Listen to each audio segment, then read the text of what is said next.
Cat that disappears from home turns up 3 years later looking completely different.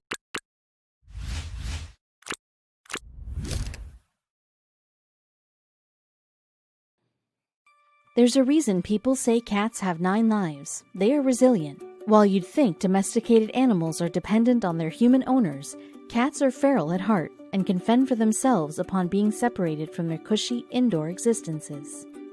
But when one particular curious kitty ran away from his home in Cornwall, England in 2011, his owners were distraught. They thought they'd never see him again. That made it all the more surprising when he turned up 3 years later and his, different appearance made him hard to recognize. What had he been doing all this time? Gover, Cornwall residents Helen and Philip Johns adored their black tomcat, Woozy, with everything they had. Since their pet was an indoor-outdoor cat, he would come in and go out as he pleased. There was mutual trust between him and his owners. In 2011, he went out one morning as cats do, and we never saw him again, Ellen said.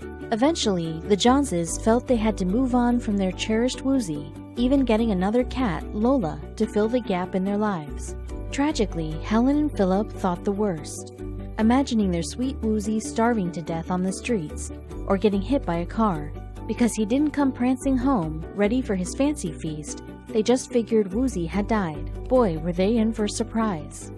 See, Woozy, a skillful traveler, if you will, was thriving out in the world, as he somehow landed himself in the town of Callington, 30 miles from his home. After the adventurous kitty traversed 30 miles on his own, he declared Ginster's Pastry Factory his resting spot. Perhaps smelling all the savory treats inside, he lurked around outside of the building long enough for employees to eventually discover him. The Ginster's factory employees, delighted to have Woozy around, unofficially adopted him and renamed him George. And yes, they fed George plenty of treats not meant for four-legged furry friends. It was as if Woozy had finally reached the promised land. Considering Ginster's is known for its Cornish pastry, workers fed him pastries and sandwiches practically whenever he wanted and let him roam the offices freely.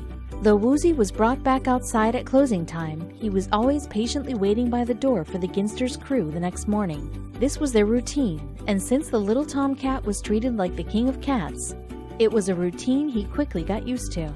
This was Woozy's life for a while. For 3 years, actually. It was a good, long run at Ginster's, but at the beginning of 2014, the workers decided to turn Woozy in to local veterinarians. Thankfully, Woozy had an identification microchip embedded in his skin. With one quick scan, the vets knew Woozy belonged to Helen and Philip Johns. They soon got a call they never thought they'd receive in a million years. Nearly 3 years on, we got a call from the vets saying, "We have got your cat here." I looked at our other cat, Lola, and told them they must be mistaken, Helen said. She didn't even consider the possibility that Woozy was alive. It seemed too unlikely. Then it suddenly registered, they must mean Woozy. I was so shocked, Ellen continued. I was gobsmacked. We never expected to see him again, not after he'd been missing for 3 years. Though the Joneses were shocked then, they had no idea their missing tomcat would look so different. Considering the busy factory employees never kept track of how much Woozy ate, he got pretty plump in those 3 years away from home. A regular diet of chicken and bacon puff pasties will inevitably result in a fat cat paunch. He's a heavy cat now, he's quite large. We think that he may have been eating all the pastries and sandwiches up there, Helen explained. He's probably been given lots of tidbits from staff there. Though Helen and Philip were ecstatic to bring Woozy back home, in Gover, they were a bit concerned about how he and Lola would interact. Other than the occasional odd hiss he'd direct at Lola, Woozy settled right into his old abode. He came home on Tuesday evening, came straight into the house and just stretched out on the chair, as if nothing had happened. He's like Lord Muck. It's surreal. He's unfazed by it, Helen disclosed, clearly stunned. But there was one mystery the family still needed to solve.